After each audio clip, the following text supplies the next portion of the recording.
आयत नंबर 3 सूरतुल फातिहा। मालिक यौमिद्दीन। मालिक लफ्ज़ इसम है और हमारी उर्दू ज़ुबान में भी इसी तरह इस्तेमाल होता है। मालिक होना, मलकियत होना किसी चीज़ की। अर्रहमानिर रहीम के बाद अल्लाह ताला ने साथ ही मालिक यौमिद्दीन कहा है, यानी मालिक है यौमिद्दीन, बदले के, जज़ा के दिन का। यानी ऐसा नहीं है कि अगर वो रहमत वाला है तो उसके पास इख्तियार नहीं है, इख्तियार भी फुल है। जहाँ अर्रहमान रहीम दो सिफ़तें रहमत की हैं, इतनी मेहरबानी है, वहाँ पे साथ ही अल्लाह ताला ने ये भी कह दिया मालिक यौमिद्दीन। और बाद लोगों ने तो ये भी कहा है कि असल में जो मालिक की लफ्ज़ लाया गया क़यामत के दिन के साथ, पहले तो वैसे इसमें रब्बुल आलमीन में तो हर चीज़ आ गई थी कि तमाम जहानों का रब, पालने वाला, उसमें आ गई थी। लेकिन इसको जो अलग किया गया इसलिए कि इसका कोई दावेदार भी नहीं हो सकता, और आज तक ऐसा किसी ने दावा नहीं किया, दावा किया ही नहीं। बाकी तो किसी ने किए हैं कि मैं ये भी कर सकता हूँ, मैं खुदा हो सकता हूँ, या ना रब्बुकुमुल आला, मेरे सामने भी ये किया जाए, मेरे सामने इबादत की जाए। लेकिन इसकी किसी ने आज तक नहीं की कि क़यामत वाले दिन मैं हिसाब किताब लूँगा। इसलिए ये उससे कई गुना सख्त है। तो यहाँ पे देखें अल्लाह ताला ने लफ्ज़ जो है ना रब्बुल आलमीन के बावजूद एक अलग स्पेसिफिक लफ्ज़ बोला है, वो मालिक, मलकियत का बोला है कि इसका कोई दावेदार हुआ ही नहीं अब तक, ना कभी होगा कि मैं क़यामत के दिन की जो मलकियत रखता हूँ या वहाँ पे मैं ये काम करूँगा, ऐसा कोई। क्योंकि पहली बात तो ये है इसमें कि जोश इसलिए नहीं पैदा हुआ कोई दावेदार, जो शख्स अल्लाह के मुखालिफ पहले खड़ा हो जाता था अपने आप की मनवाने के लिए, अपने आप को रब कहलवाने के लिए, अपने आप को ऊंचा करवाने के लिए, अपनी सीट के लिए तकब्बुर करते हुए, जो भी कोई बात थी, अगर उसकी पहली बात मान ली जाए तो दूसरी तो बनती नहीं है। क्योंकि उसकी दावत ये होती थी कि क़यामत कोई नहीं आनी, हिसाब किताब तो मैं कर रहा हूँ ना, जो है मेरे सामने है। समझ आ रही कि अगर वो जो कह रहा है कि मैं रब हूँ, वो उसी टाइम कह दे कि एक क़यामत और भी है, तो फिर उससे पूछा जाएगा उस टाइम कौन होगा? तू तो आज रब है, तो अगर क़यामत एक और आनी है तो उस टाइम फिर कौन हिसाब किताब करेगा? तो इसलिए किसी ने आज तक इसका दावा नहीं किया। उसे पता था कि अगर ये कोई दावा करता तो वो खुद ही फंस जाना था, उसने अपने दावे में झूठा हो जाना था, इसलिए कि इसका जवाब ही कोई नहीं था। तो इसलिए अल्लाह ताला ने ये बहुत क्लियरली बात कह दी। वो उन्होंने भी पहले ऐसी कभी बात नहीं की है, और अल्लाह ताला ने भी जो अल्फाज बोले हैं बड़े चुनाव के, मालिक यौमिद्दीन, मलकियत है। इस तरह के अल्फाज लिमनिल मुल्कुल यौम, मुल्क आ जाता है, मालिक आ जाता है। आप जहाँ पे भी देखेंगे मालिक के लफ्ज़ मीम लाम काफ या मीम अलिफ आ जाए बीच में, मालिक या मुल्क, इसका मतलब होगा पूरे कुरान में मलकियत, बादशाहत, इसका मतलब यही होगा। और क्योंकि असल में हम कुछ चीज़ें समझना चाह रहे हैं तो उसी एतबार से हम कुछ अल्फाज को इस तरह फ़ाइनल कर देंगे कि अगर पूरे कुरान में ये लफ्ज़ जिस तरह भी आ जाए ना, आपको उसका मतलब समझ आएगा कि यार इस लफ्ज़ का मतलब मुझे पता है, बाकी का चाहे आगे पीछे ना भी बताओ। तो मुल्क भी यही है, मुल्क या मालिक, हाँ मुल्क मालिक दोनों, लिमनिल मुल्कुल यौम। तो अल्लाह ताला बोल रहे हैं मालिक यौमिद्दीन। और देखें जहाँ पे हदीस में भी जिक्र है, फरमाया कि अल्लाह ताला वनुफ़िख़ फ़िस्सूर फ़साइक़ मन फ़िस्समावाति व मन फ़िल अर्ज़, हर चीज़ को अल्लाह ताला ख़त्म कर देंगे, हत्ता कि ज़मीन आसमान को लपेट कर अपने दाएँ हाथ में ले लेंगे। तो अल्लाह ताला पूछेंगे अय्नल जब्बारून, कहाँ हैं दुनिया के मुतकब्बिरीन, जो दुनिया में मलकियतें और बादशाह थे, अय्नल मुलूक फ़िल अर्ज़, ज़मीन के बादशाह कहाँ हैं, कि जो दुनिया में दावे किया करते थे कि हम मालिक हैं, हम बादशाह हैं, हमारी हुकूमतें हैं। अल्लाह ताला ये उस दिन नारा लगाएंगे क़यामत वाले दिन कि कहाँ हैं वो, अब कोई भी वहाँ पे जवाब दे नहीं होगा। जैसा कि एक और आयत में भी है, लिमनिल मुल्कुल यौम, कहा जाएगा क़यामत वाले दिन कि आज किसकी मलकियत है, कौन मालिक है आज? तो जवाब आएगा लिल्लाहिल वाहिदिल क़हार, अल्लाह ही एक है वाहिद भी है, क़हार भी है, गालिब भी है। यहाँ पे ये है, अब देखिए रहमत के साथ अल्लाह ताला ने फौलिक ये भी कह दिया कि उस रहमत का जहाँ इस्तेमाल होना है वहाँ भी मेरी मलकियत है। जहाँ पे रहमत बांटी जानी है क़यामत वाले दिन, असल रहमत तो क़यामत वाले दिन। दुनिया में भी अल्लाह ताला ने बहुत रहमत की है, लेकिन अगर वो आखिरत वाली ना मिली तो समझे दुनिया वाली का कोई फ़ायदा हमें नहीं हुआ। तो यहाँ पे उसी एतबार से कहा जाए तो इस लफ्ज़ का मतलब पूरे कुरान में एक जैसा ही है। मालिकी, मालिक है, यौम, यौम आपको पता है अरबी में दिन को कहते हैं, और ये भी पूरे कुरान में सेम है। जहाँ पे भी आएगा फ़ालक के आ जाए, फल यौम, मैंने कहा था कुछ अल्फाज अलग अलग हर्फ के तौर पर भी इस्तेमाल हो जाते हैं। फ़ालक के आ जाए, बालक जाए, जैसे बिल यौमिल आखिरी, आखिरत के दिन का, दिन पर ईमान लाना, वह बा आ जाती है उसके साथ, वह बिल यौमिल आखिर, फल यौमा फ़ा आ जाता है। तो यौम इसका मतलब दिन है। दीन, दाना, दीन का मतलब होता है बदला। अब देखिए ये भी कितना बारीक बीन लफ्ज़ बोला गया है कि बदले के दिन का मालिक है, उस दिन बदला मिलना है, जज़ा मिलनी है। जैसा कि एक कर लीजिए, हमारा तो बहुत पक्का नज़रिया है मुसलमानों का, इससे तो पीछे कोई नहीं हट सकता, बल्कि इससे पीछे हटना तो ऐसा ही है कि जैसे कुफ़र करना, सरीहन कुफ़र है। बल्कि ऐसा समझ लें कि कोई बंदा अगर अपनी ज़ुबान से ये भी कह लेता है ना कि ये नहीं भी कहता, इसका इनकार नहीं भी करता, कुछ नहीं कहता, सिर्फ इतना कहता है कि क़यामत वाले दिन मुजरिम और सारे एक जैसे ही होंगे, कोई नहीं। जैसे हम लोगों की ज़ुबानों पे सुनते हैं, तो इसका मतलब है वो आखिरत का इनकार कर रहा है। अगर कोई शख्स ये कहता है कि क़यामत वाले दिन खैर है, सारे ही एक जैसे होंगे, कोई नहीं, किसी ने पूछना है, तो वो कहे ना, उसने आखिरत के इनकार कर दिया असल में। अफ़नजअलुल मुस्लिमीन कल मुजरिमीन, ऐसा तो नहीं होगा कि अल्लाह ताला मुसलमानों को, फर्माबरदारों को नाफरमानों की तरह कर दे, मुजरमों की तरह कर दे। मा लकुम कैफ़ तहकुमून, क्या हो गया, अल्लाह ताला कहते कैसे फ़ैसले कर रहे हो, ऐसे नहीं हो सकता कभी भी। तो मालिक, मालिक है यौम, दिन का, दीन बदले के दिन का। अल्लाह अकबर। हत्ता कि वहाँ तो ये सूरत हाल होगी कि मालिक तो किसी का होना तो क्या दूर की बात है, वहाँ पर तो किसी को इजाज़त नहीं होगी कि अपनी मर्ज़ी से कोई लफ्ज़ भी बोल सके। अल्लाह ताला जिसको इजाज़त देंगे वही बोल सकेगा, और वो भी वो बोलेगा जो अल्लाह की मर्ज़ी का होगा। मलकियत होना, इख्तियार होना, और ये जो सारी बातें कही जाती हैं कि सिफारिश होना, ये तो बड़ी दूर की बात है किसी आम इंसान के पास।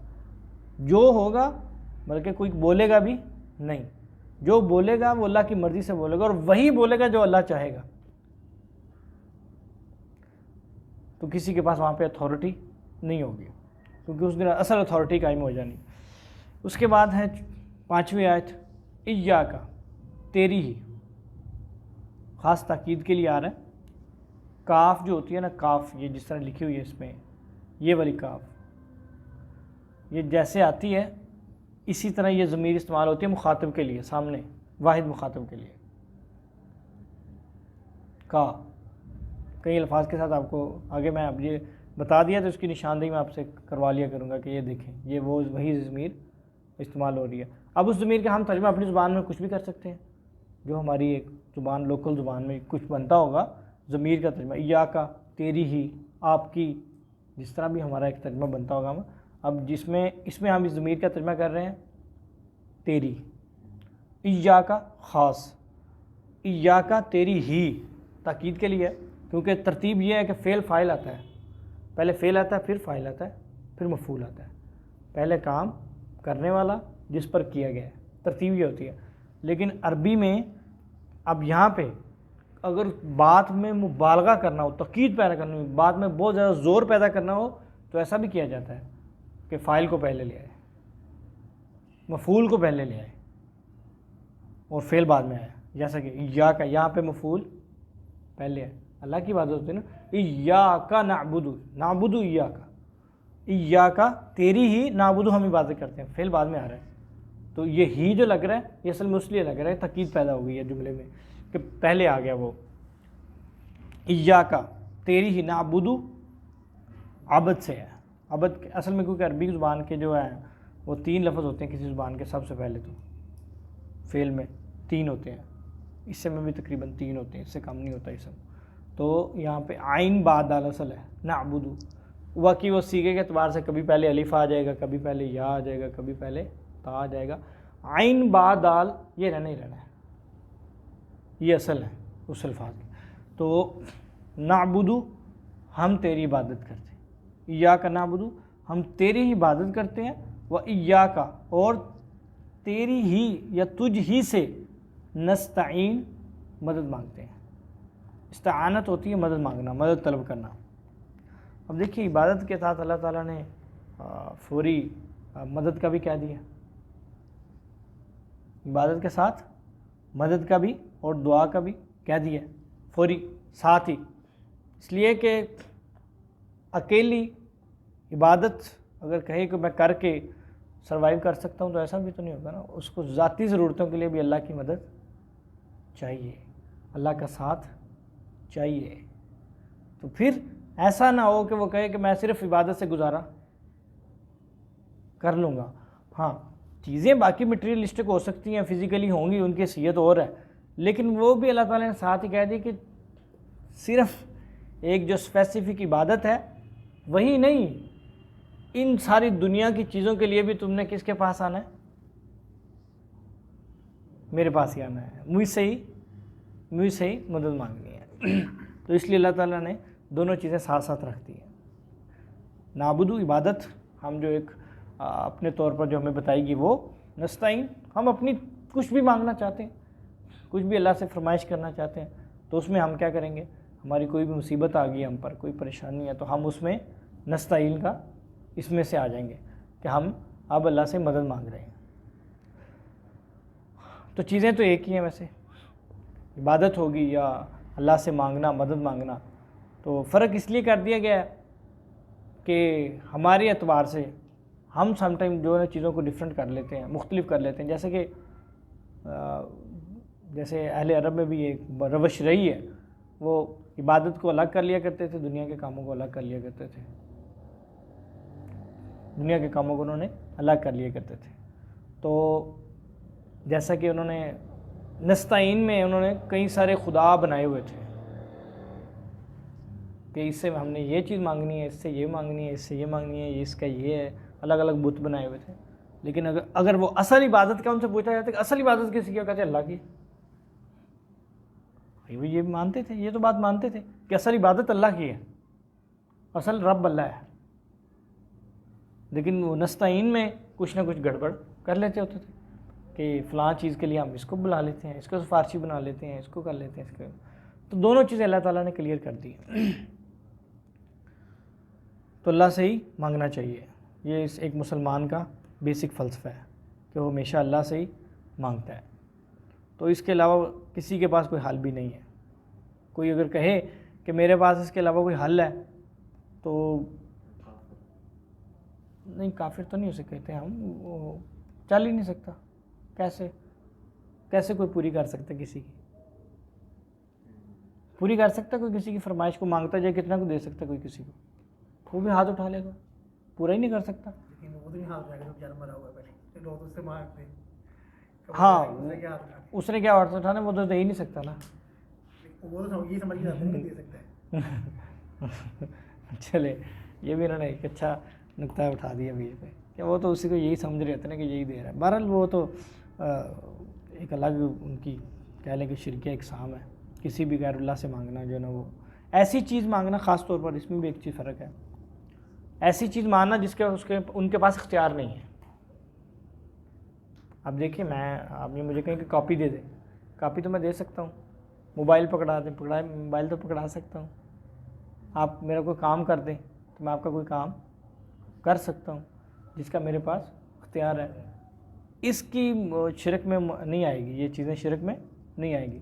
ऐसी चीज़ जो मेरे इख्तियार में नहीं है और मुझे कोई कहता है मुझे शिफा दे दे,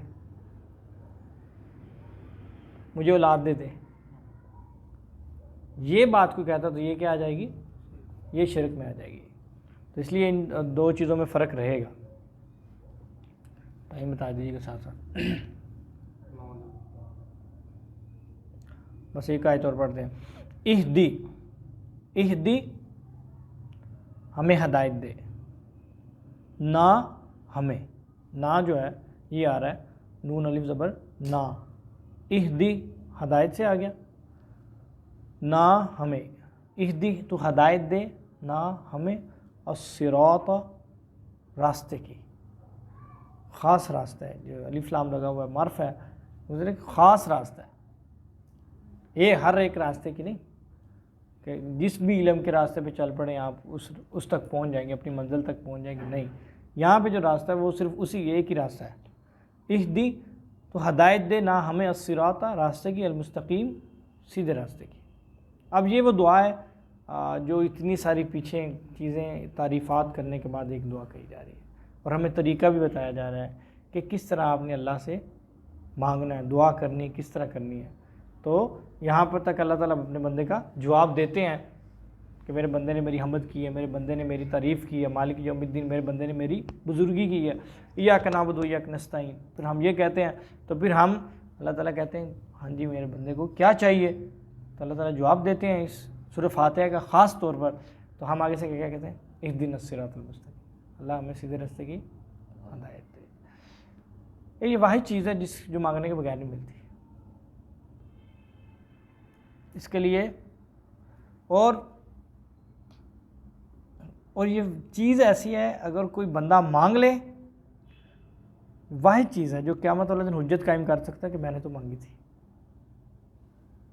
अल्लाह के हाँ एक बात कह सकेगा कि मैंने मांगी थी, मैंने मांगी थी अल्लाह से।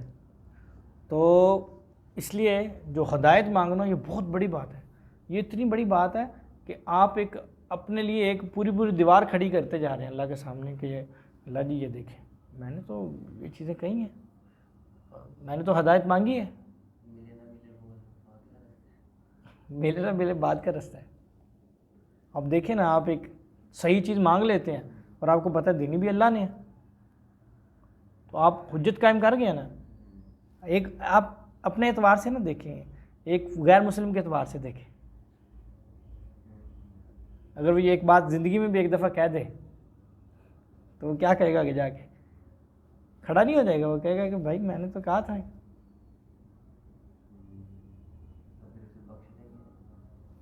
उसे अल्लाह ताला हदायत दे देंगे, उसे अल्लाह ताला हदायत देंगे, लेकिन मांगनी पड़ेगी, उसे मांगनी पड़ेगी। कई ईसाइयों के वाक़यात मैंने सुने हैं, तो इनमें ख़ास तौर पे यही बात देखी गई कि या तो उनके लिए कोई दुआ करता था बहुत ज़ोर शोर से, तो अल्लाह ताला उनके दिल में पैदा कर देता था कि इसको हदायत मिल जाती थी, और या फिर वो ख़ुद मांगते थे। आप ये मांगे, ये मुमकिन नहीं है कि मिले ना, ये मुमकिन नहीं है कि मिले ना, इसलिए कि अल्लाह ताला तो इसकी चाहत रखते हैं कि मेरा बंदा हदायत पे आ जाए। तो ये दुआ कैसे हो सकता है कि ये लेट कर दी जाए? ये वाहिद दुआ जो लेट भी नहीं की जा सकती, उसकी ज़िंदगी से लेट नहीं की जा सकती उसके मरने के बाद उसको हदायत हो जाएगी। नहीं, ऐसा भी नहीं है, इसलिए कि इसका फ़ायदा ही नहीं होगा उसके बाद। इसका फ़ायदा मरने के बाद तो नहीं होना ना, ज़िंदगी में फ़ायदा है। वाहिद दुआ है जो ज़िंदगी में पूरी होना ज़रूरी है, आप यूँ समझ लें। वाहिद दुआ है जो ज़िंदगी में पूरी होना ज़रूरी है, तो इससे के एतबार लें कितनी अहम दुआ है हर एक के लिए। तो इसको मांगना चाहिए, बहुत मांगना चाहिए। जनाब उमर रज़ियल्लाहु अन्हु के बारे में आता है कि वो कहा करते थे, अल्लाह मुझे पता नहीं है मैं किन लोगों में हूँ, मैं नेक लोगों में हूँ या गुनाहगारों में हूँ, अगर तूने मुझे गुनाहगारों में लिखा है तो तू मुझे नेककारों में कर दे।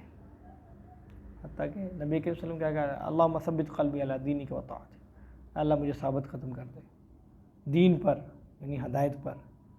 ये तो अम्बिया ये चीज़ें मांगते रहे हैं, तो इसका मतलब है ये इसकी अहमियत भी बहुत है, और इसकी जो एक ख़ास है ना, जो बाकी दुआओं में नहीं, वो चीज़ें नहीं है। आप कोई भी चीज़ मांगे ना, ज़िंदगी में ना मिले कोई मसला नहीं, आखिर में उसका अजर मिल जाएगा। और इसकी एक ख़ास पैच में आपसे कोई पूछ ही सकता है, कोई ऐसी दुआ है कि जो ज़िंदगी में पूरी होना ज़रूरी है? हाँ जी, ये दुआ ज़िंदगी में पूरी होना ज़रूरी, मरने के बाद क्या हदायत मिलनी है? तो मिल गई तो उसका फ़ायदा क्या होगा? उसका फ़ायदा क्या होगा? क्योंकि ये ज़िंदगी में पूरी होना ज़रूरी है, और जिसने मांग ली, सच्चे दिल से मांगी, तो ये भी नहीं मुमकिन है कि अल्लाह ताला उसे छोड़ दे, अल्लाह ताला उसे हदायत भी देगा। ये भी अल्लाह ताला के लिए यूँ समझ लें कि अल्लाह ताला ने अपने लिए ज़रूरी किया हुआ है कि जिसने ये मुझसे मांग ली मैंने उसको पार करवाना ही करवाना है।